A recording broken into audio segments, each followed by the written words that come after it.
Every language is beautiful. I love many other languages, but still there is something practical about the English language. It's easier. Yes, Master. Everywhere you go with English, you survive better.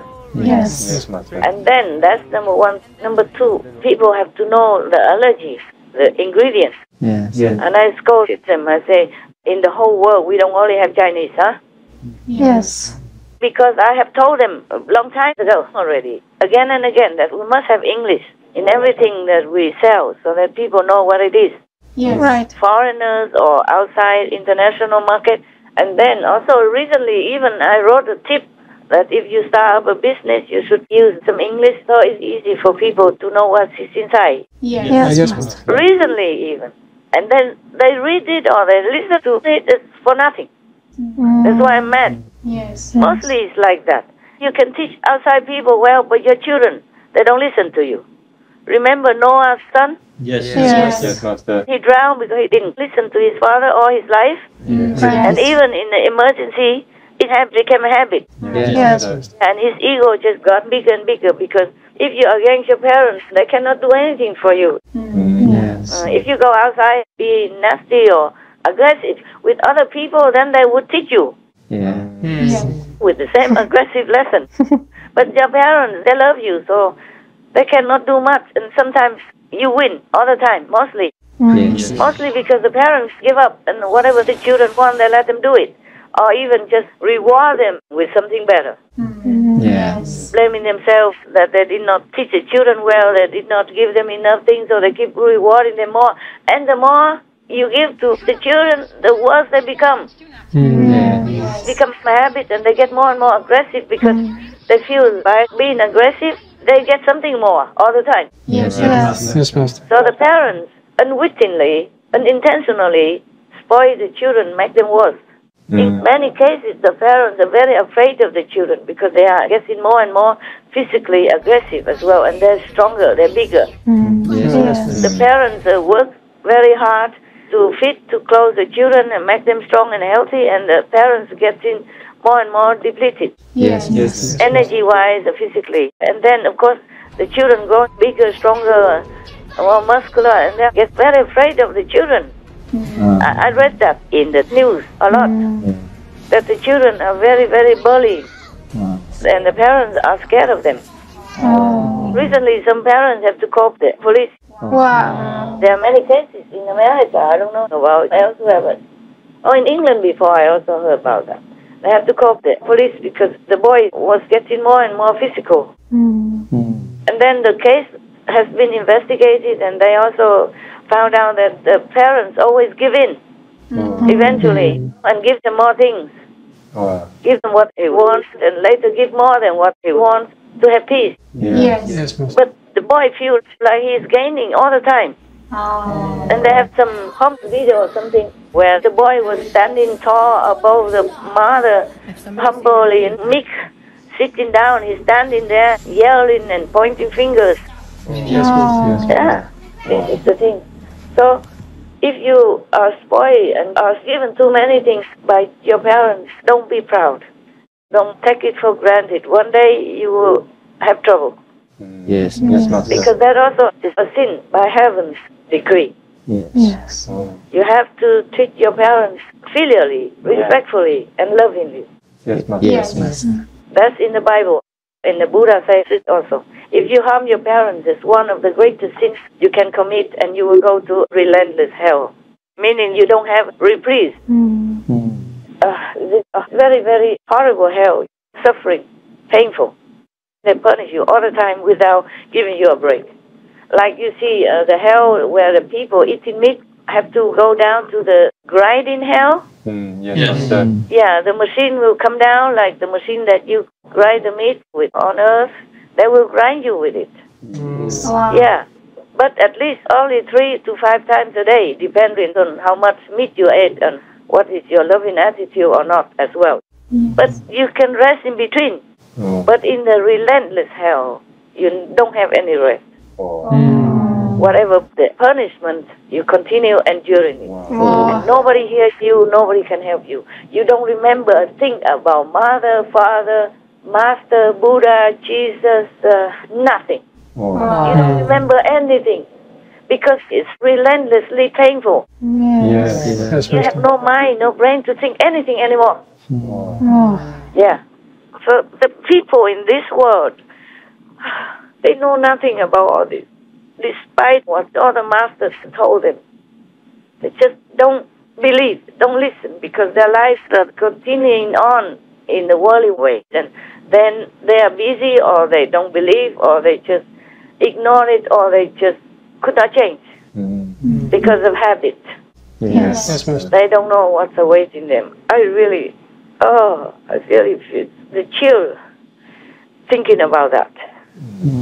What's awaiting the humans in hell? Yes, Master. Because the human body is covering everything. So they hardly recognize anything from heaven and hell. The human body is to protect them also. But it also is a hindrance. Yes.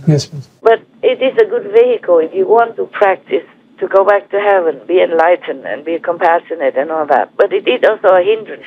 And a greatest hindrance if you are ignorant, if you don't practice spiritually, truly enlightened. Enlightenment means you have the light. You have to see the light within you.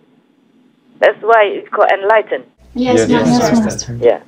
It's not just the world. It is a testimony for something awakening within you, but you have to recognize it. That's why only the true master can help you to see the light. At the time of initiation, you see it.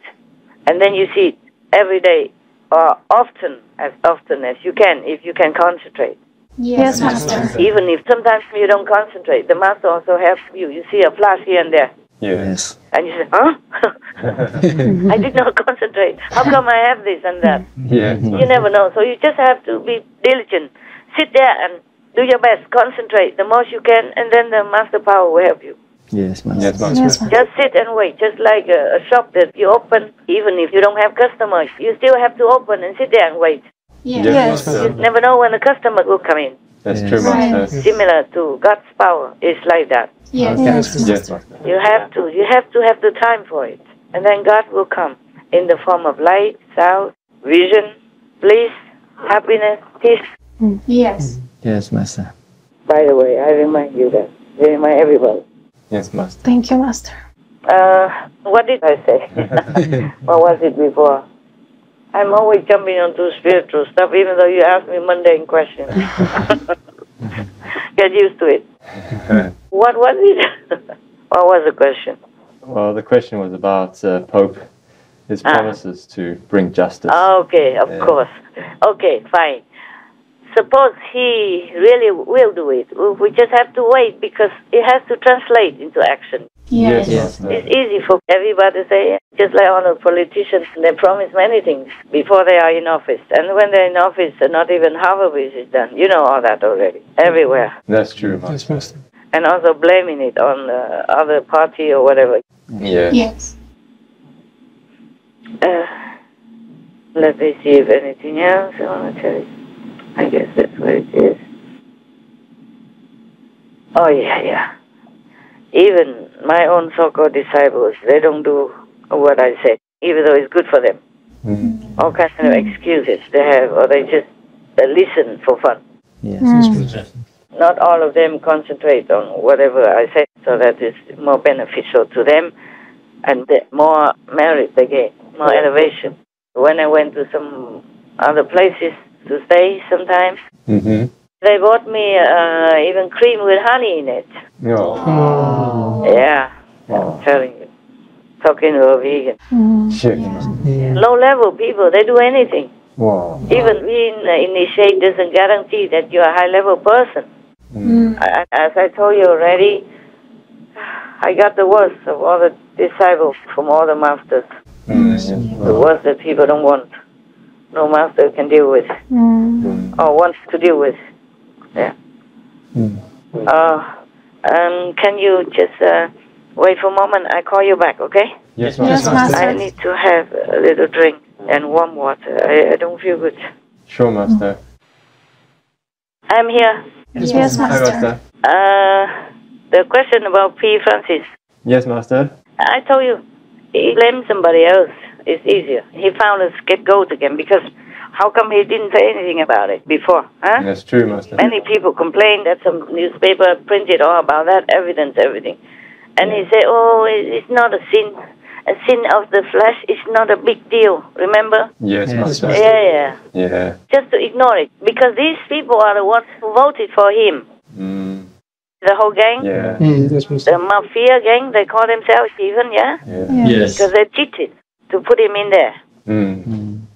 And then even according to the canon law, it is illegal. Virtually illegal, and they should be excommunicated or kicked out.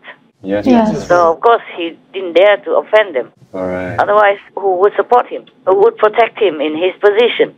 Yes. Cardinal Gottfried Daniels was a key member of the very St. Gallen Mafia he mentioned in 2015, a group of powerful churchmen who worked behind the scenes to get Pope Francis elected in 2013. Their goal, according to historian Henry Sire, to gather these powerful, like-minded prelates together to use their vast networks of contacts to bring about what political analysts would recognize as regime change, discarding priestly celibacy, offering communion to divorced and civilly remarried Catholics, voting for pro-abortion politicians, and normalizing homosexuality.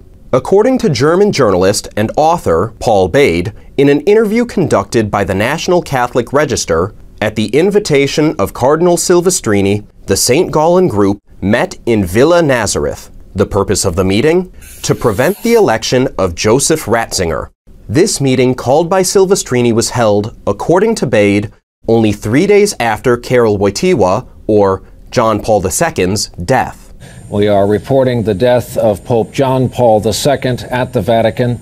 He was 84 years old. The 2005 conclave proved unsuccessful for the St. Gallen Mafia, as Ratzinger was elected, but 2013 was another story. February 11, 2013, Pope Benedict announces his resignation. Within hours of Pope Benedict announcing that he was to resign, take a look at this. Lightning struck St. Peter's Basilica. You can see it again now in slow motion. Lightning struck St. Peter's Basilica twice immediately following the resignation of Pope Benedict XVI. Now, some people might not make anything of that, but lightning is something in sacred literature that almost always carries spiritual connotation. Sometimes it's good, sometimes it's evil, like when Jesus referred to Satan as falling like lightning. So he didn't want to do anything. Now he has a scapegoat, so he said, oh, I will do it. See that? Yes. Because it was just a small diocese.